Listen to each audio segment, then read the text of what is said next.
बहू जी भैया जी कबाड़ खाने वाले कमरे में चले गए। अब चलिए हमारे साथ। कहाँ?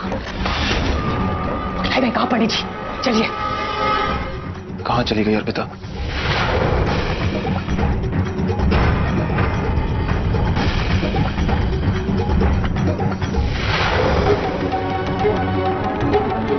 यहाँ करीब चले आए।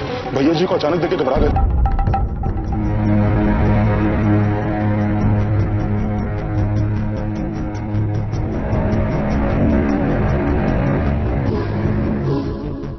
भैया जी हम आपको ऐसे दुखी नहीं देख सकते। हाँ भैया जी आप चिंता मत कीजिए, छुटकी बहू जी मिल जाएंगे। हम आपके साथ हैं भैया जी, आप घबराइए मत। बबुआ जी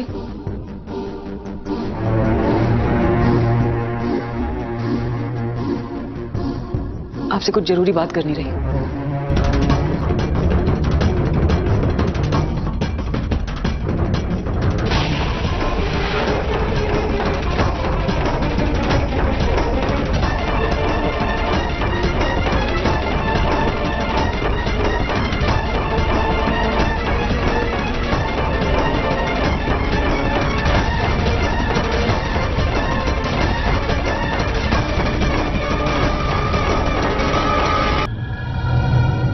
जी कावा पंडित जी इतना बौखलाए हुए का है?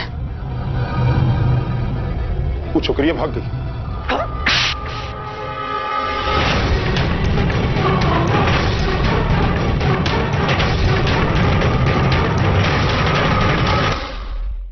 सीरियल गुनाहों के देवता की कहानी में अब शुरू हो चुका है बड़ा धमाका, क्योंकि अर्पिता आखिरकार भौजी के चंगुल से भाग निकलती है। जहां एक तरफ पंडित जी ने उसे बेहोश कर हवेली के तहखाने में बांधकर छुपा दिया था, वहीं दूसरी तरफ अवधेश अब भी अपनी अर्पिता को लेकर बेहद परेशान नजर आ रहा है, क्योंकि अर्पिता का कोई अता पता नहीं मिल रहा है। इस बीच भौजी अवधेश के सामने एक नया झूठ बुनती दिखाई देगी। वह कहेगी कि हवेली के किसी शख्स ने अर्पिता को वकील देव के साथ शहर से बाहर जाते हुए देखा है। यह सुनते ही अवधेश का खून खौल उठेगा, लेकिन अपने दिल की गहराई में उसे अब भी यकीन रहेगा कि अर्पिता ऐसा कुछ नहीं कर सकती। बावजूद इसके वह सच्चाई जानने के लिए हवेली से बाहर निकल जाएगा और बस इसी मौके का फायदा उठाने की फिराक में होगी भौजी। वह पंडित जी को आदेश देगी कि अब जब अवधेश हवेली से बाहर है तो अर्पिता का काम हमेशा के लिए खत्म कर दो। उधर तहखाने में अर्पिता को होश आ चुका है। वह रस्सियों से खुद को छुड़ाने की कोशिश कर रही होती है कि तभी पंडित जी अंदर आते हैं। वह उस जगह की ओर बढ़ते हैं जहां अर्पिता को पहले बांधकर रखा गया था, लेकिन वहां कोई नहीं होता। वह घबराकर इधर उधर देखने लगते हैं और तभी पीछे से अर्पिता एक रोड उठाकर उनके सिर पर वार करती है। पंडित जी वहीं गिरकर बेहोश हो जाते हैं और अर्पिता हवेली से भाग निकलती है। वह सीधा देव के पास जाती है और पूरी सच्चाई बता देती है। देव कहता है कि अब पुलिस की मदद लेना जरूरी है। दोनों पुलिस स्टेशन पहुंचते हैं और दरोगा को सब कुछ बताते हैं। दरोगा हमदर्दी दिखाता है और कहता है, आप चिंता मत कीजिए, मैं आपकी मदद करूंगा। चलिए हम हवेली चलते हैं और भौजी को गिरफ्तार करते हैं। लेकिन यहाँ से कहानी लेती है खतरनाक मोड़। दरोगा अर्पिता और देव को जीप में बिठाकर निकलता है, पर हवेली की बजाय उन्हें पंडित जी के अड्डे पर ले जाता है। वहाँ पहले से खड़े होते हैं पंडित जी, जो दरोगा के हाथ में पैसों से भरा बैग थमाते हैं। लालच में दरोगा अर्पिता और देव को पंडित जी के हवाले कर देता है और वहाँ से भाग निकलता है। अर्पिता और देव को कुछ समझ नहीं आता कि आखिर यह सब हो क्या रहा है। तभी पंडित जी के गुंडे उन्हें पकड़कर अपने दूसरे ठिकाने पर ले जाते हैं। उधर पुलिस स्टेशन में एक हवलदार को दरोगा की हरकत पर शक होता है।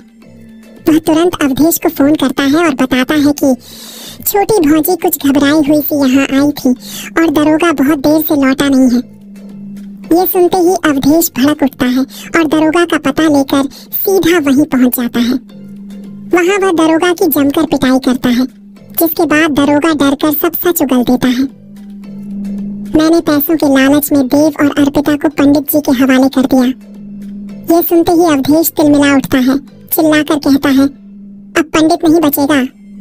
वह हवेली पहुंचता है और गुस्से में पंडित को पुकारता है। भौजी घबराकर पूछती है कि क्या हुआ, तो अवधेश बताता है कि दरोगा ने सब सच बता दिया है। अपने बचाव में भौजी सारा इल्जाम पंडित जी पर डाल देती है और कहती है, आज पंडित ने सारी हदें पार कर दी हैं, उसे देखते ही गोली मार देना। दूर खड़ा पंडित जी यह सब सुन लेता है और समझ जाता है कि भौजी उसे भी धोखा देने वाली है। वह अवधेश को फोन लगाकर सारा सच बताने की कोशिश करेगा, लेकिन भौजी के झूठ पहले ही अवधेश के दिमाग में जहर घोल चुके हैं। अब देखना होगा कि क्या अवधेश पंडित की बात पर भरोसा करेगा या फिर भौजी की चाल में फिर से फंस जाएगा। आने वाला एपिसोड लेकर आएगा अब तक का सबसे तेज ट्विस्ट और तगड़ा टर्न ऑफ दिस सीरियल।